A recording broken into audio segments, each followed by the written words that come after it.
Diamond Jordan and Martin O'Neill.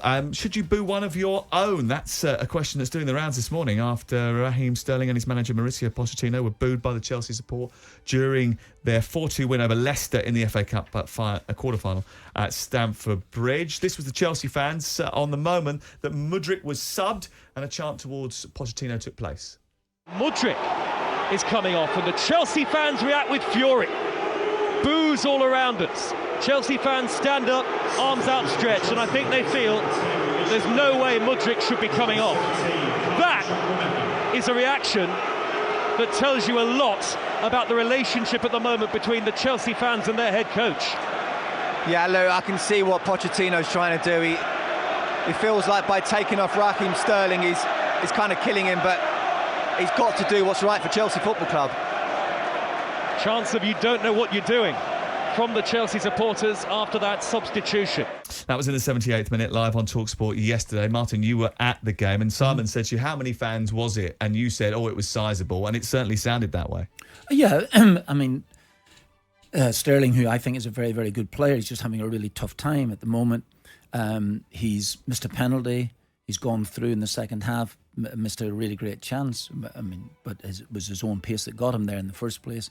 And then he takes this free kick. It looks as if Palmer might be taking the free kick, and then in steps Raheem and puts it in. Well, actually, I think he put it out of the ground, perhaps, a free kick.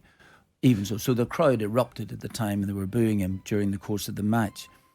When it was come to make a substitution, then Mudryk comes off, and Sterling stays in the field, and of course, then the booing get even stronger again. So it's an interesting one, really, because as a manager myself, I think I heard somebody made the comment there, you do what's best for the team. Well, I'm hoping that Pochettino kept Raheem Sterling on because he thought it was going to be the best for the team. Not that, and if I was going to make a substitution at that stage, I wouldn't really want to be pandering to the crowd. I really wouldn't be. I did it early on in my career. I made a substitution way back in my Leicester City days when there was a lot of pressure on at the time, and I vowed I would never do it again. And hopefully, and there are many occasions when you feel as if, oh gosh almighty, that will placate the crowd in some aspect. But really, he made the substitution, Mudryk's come off, and then the crowd just absolutely went mad. He did say afterwards, I'm not stupid. I know how to manage. You've got to trust me to do what I need to do. And ultimately, they were cruising at half-time 2-0 up. They had an XG of 4.4 at that time. But within minutes, they managed to have scored the most comical own goal you've ever seen. And the fans were singing, you don't know what you're doing. I thought a week was a long term in football. It seems 15 minutes can be at Stamford Bridge. Why is it so helter-skelter, do you think, there? Well, I don't know whether that's a microcosm of the booing is a microcosm of what is happening there. The crowd, I'm not so sure the crowd have ever really taken to Raheem Sterling. And I think that he's had a tough time. I personally speaking, I think he's an excellent player. Is he a better player than Mudryk? I think he's a better player than him. But the game had got to a stage where it's still very, very tight now when perhaps it shouldn't be. They've missed a couple of chances. They should be in complete charge of the game. They went really passive, didn't they? We saw this with Chelsea in the extra time against Liverpool, where you felt as if almost that they were dropping back and maybe just waiting for penalties. No, that's an assumption I've made. That's not necessarily. But it looked true. like that, and it looked like it yesterday. It looked like that yesterday as well too, and I think the crowd became just really angry about the situation. But again. If you are, as a coach, and I'll get back to the point, if you're going to have to make decisions every single time about what the crowd might want, you're not going to last anyway. So this is the whole point. Brian Clough, one of the great managers of all time, used to keep players on the field. In those days when you only had one sub and the crowd were chanting, it generally was for me to be taken off. But he would keep players on the field because he was not going to pander to the crowd. With your knowledge of the owners, what do you think the assessment will be of 2 trips to Wembley and a top half finish? Is that satisfactory for them? I think it's moving in the right direction now. Whether Chelsea are a significant work in process and not particularly a great side. If they win the 2 games in hand, they're going to go 7th in the league. They're going to have gone to potentially 2 cup finals. Now, of course, if you go to 2 cup finals, you win neither of them. There's still just 2 cup finals you were present in rather than winning anything. But if they were to win one, they'd be in the Europa League group stage. Therein answers the question of what the potential opportunity for Chelsea is. As bad as they've been at times this season and as inconsistent and as strange on the eye, and both in the decisions that they've made with certain players. I mean, Raheem Sterling, for me, is one of those players that's been built up, as we so often do in this country, to levels that he's never been at, and then judged by those levels.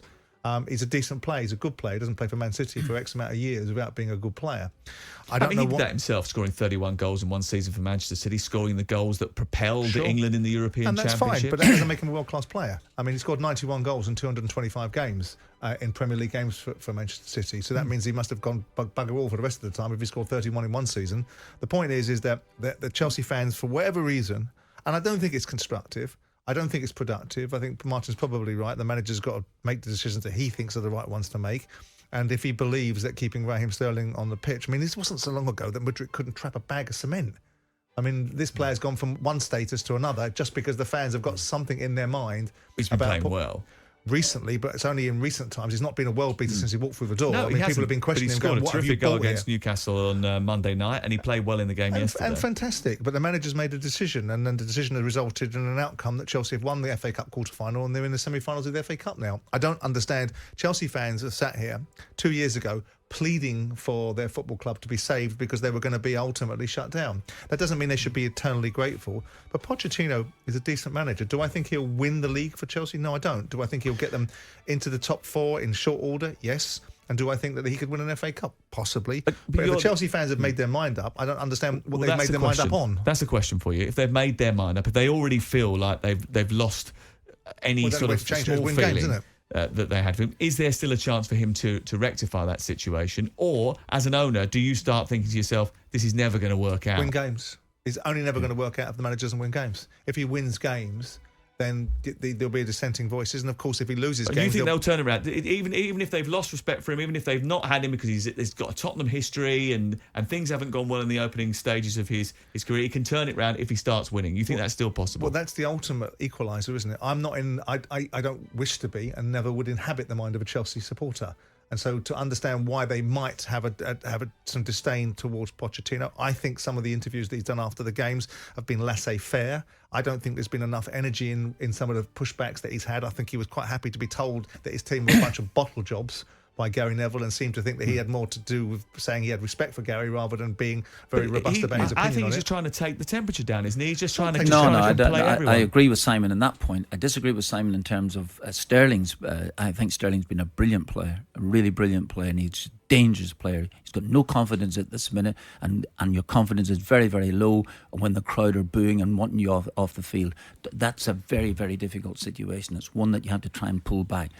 And perhaps maybe there might be a stage where, that Xhaka at Arsenal had the crowd baying for his blood and then suddenly, maybe not suddenly, but it certainly changed again. That can happen. It can actually happen, and you can become a hero again. He's a really good player. Where I agree with Simon is that Pochettino, he said before the League Cup final, this won't change.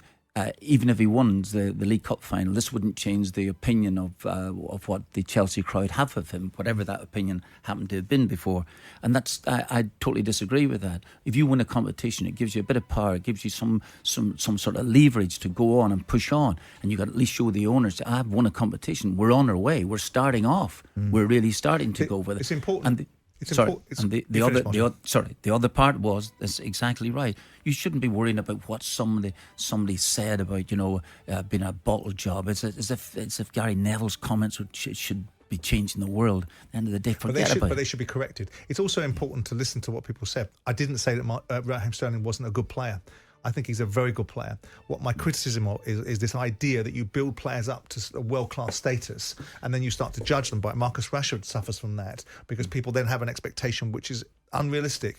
Raheem Sterling is a good player, no doubt about it. You don't get to play for Liverpool, you don't get to play for Man City, and you don't get to go to Chelsea if you're not a good player. The difference is between the characterisation of he's not a world-class player. If he was a world-class player, then his statistics would be different. No one's calling him a world-class player. Chelsea fans don't want to. I'm not saying he's a world-class player. They're saying that his performances haven't been up to scratch. Sterling has been repeatedly being told over the years and repeatedly characterised in that respect. And I think it's a terrible trait It's, people do well for one particular season and all of them automatically are a world-class player, and then they have to suffer that legacy of being judged by that standard. But Raheem Sterling has got to take ownership. He's a big boy. He's got plenty to say for himself at times. He's plenty of character about him. If you've got a difficult period, then the best players find their way through it. And 12 goals in 53 games for Chelsea isn't particularly impressive, is it? No. Booing, should you ever do it to one of your own? This is from Des, who's in Romford. It's disgusting. I've been going to Stamford Bridge for 50 years, he says. I've seen a lot of rubbish football in that time. Not once have I booed. Too many Johnny-come-lately glory hunters. We'd be better off without them. I'm happy to give Poch the time. A joke yesterday that Mudryk was cheered on yesterday, and yet a few weeks ago fans were slagging him off. Shameful, says Des. 03717223344. You can text us as well, 81089. Go back sort of 40 years ago, 1987, 88, which was the year that Chelsea got relegated from a playoff involving Middlesbrough. Things have been different at Stamford Bridge, and they are in a rebuilding process at this moment in time. But have fans run out of patience already? 03717223344.